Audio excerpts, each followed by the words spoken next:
Hi there everyone, I'm Mary Sturgill and I want to welcome you to this week's edition of Carolina Crescent, the online magazine that celebrates life in the mountains of North and South Carolina. The Carolina Crescent spans from Asheville in the north down to Spartanburg and Greenville and over to Anderson in South Carolina, and then just skirts up the edge of the Nantahala National Forest to complete that crescent. It's a place where innovation meets conservation. It's a place full of community and culture, and it's a place where the resiliency paves way for tons of outdoor recreation. And we are here at one of the gems of the region, Lake Jocassee. So join me as we explore.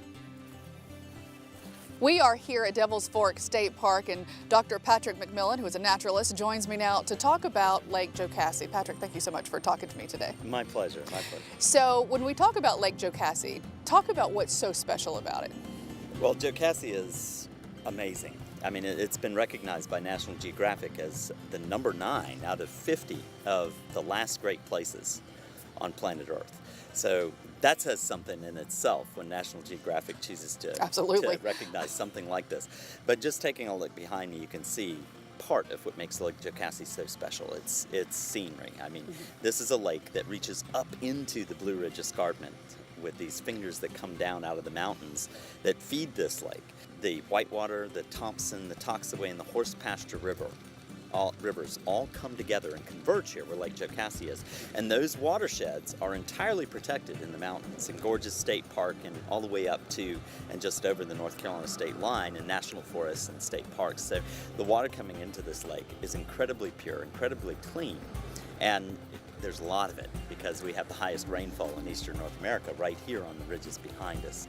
And the result is this incredibly crystal clear, beautiful lake that is a mecca for people who are scuba diving, fishing, boating, looking at the waterfalls, because there's not just 1, 2, or 3, there's a multitude of waterfalls because of the terrain and because of the rainfall that drop directly into this lake, ranging in the size from little things up to, the great big Laurel Fork Falls that dumps directly into the lake, or Wright Creek Falls that during high water times you can boat behind.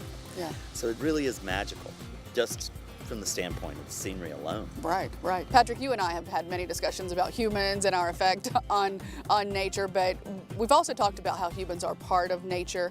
And I think Lake Jocassee might be an example of how we're part of nature. We've had an effect, but it also shows the resiliency. Can you talk to that? Sure, absolutely. So this is a perfect example of, even what at first would seem to be bad or destructive choices can end up having unforeseen consequences that nature fills. And Jocassee wasn't uninhabited when it was built. I mean, if you want to see it being built, you can actually see it at the beginning of the movie Deliverance, because much of that was filmed right here while they were clearing and building the dam and preparing to flood Lake Jocassee between 1968 and 1971. And, when we built this lake, we flooded wild areas. We flooded homesteads and farms that had been farmland probably for 1,000 years if you go back into the early Native American cultivation of this valley, and a lot of history. 60% of all the world's coney bells, this lovely little spring wildflower that really is special to this area. It grows mostly just around Lake Jocassee and a couple little isolated places outside of that. And so we did have some what first would appear to be at least detrimental impacts. Right. But all the land around Jocassee today is pretty much conserved. There's only 37 homes on this lake. So the amount of traffic that can come on this lake is really rather small, rather reduced. It's limited by that access. But if you get here, you can get up into these areas that formerly would have been a day, day and a half, 2 days hike to get into, if you knew the old feller that had the property and could get permission to get into it. And today we can boat way up into the Whitewater, way up into the Thompson, and get to some places that truly are magical. So it's provided access.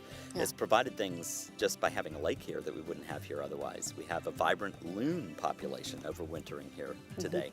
Seabirds, gulls and terns, shorebirds, waterfowl. So much wildlife that is attracted to a lake that would have never been in the upstate before, including eagles. This lake has breeding population and an overwintering population of bald eagles, and it's an easy place to see eagles. Yeah. It's even a fairly predictable place to see peregrine falcons, another example of something that's done very well here and been reintroduced into the cliff sides that are around this lake. And just last winter, we came to the the site where they quarried for the dam and found not one, not two, but 3 new species of ferns for South Carolina, one of which had never been seen in the eastern United States before. That's it. And they're only known in our state from that quarry, the freshly eroded cliffside that had been left vacant of competition, that allowed an opportunity for these incredible ferns to send their spores on the wind currents from the southwest, land there, Isn't that and amazing? make Jocassee home. Right, so even though we might think, well, we flooded all this incredible land, we've also created a paradise for other things. Right. And we've created a real paradise for people. I started to say, people enjoy this lake. As a matter of fact, right behind us, tours are getting ready to go out on the lake. There are all kinds of things, no matter what your interest is, that you can do on this lake. Yeah. I mean, the tours are a great example. This is a fantastic place to take people out for nature tours. There's a couple companies that do that, and that's very popular here. Kayaking. This is one of the best lakes to kayak in anywhere. Kayaking. Fishing. I saw some fishing. Yeah. I mean, the clarity of the water is like the Caribbean. You can see forever. So it's a very popular place for scuba diving and fishing. We have a number of state records that come right out of this lake, including 2 of the 3 species of trout that are found in South Carolina. Wow. The state record brown and the state record rainbow are found in here, and you can catch everything from striped bass and largemouth bass to Bartram's bass to rainbow trout in one lake. Yeah. So it really is just like a haven in so many ways, and a place that we know will never really be spoiled, because it's 37 home sites, there are no more. And here you've got an opportunity to get up and see, intimately, a magical place, a fairy tale land where waterfalls dump into the lake, and you can be literally the only person at that waterfall. Patrick, thank you so much for educating us on one of the gems in the Carolina Crescent. We really appreciate it. My pleasure. And that's it for this edition of Carolina Crescent. Thank you for joining us. Hopefully you will get out there and explore this beautiful region.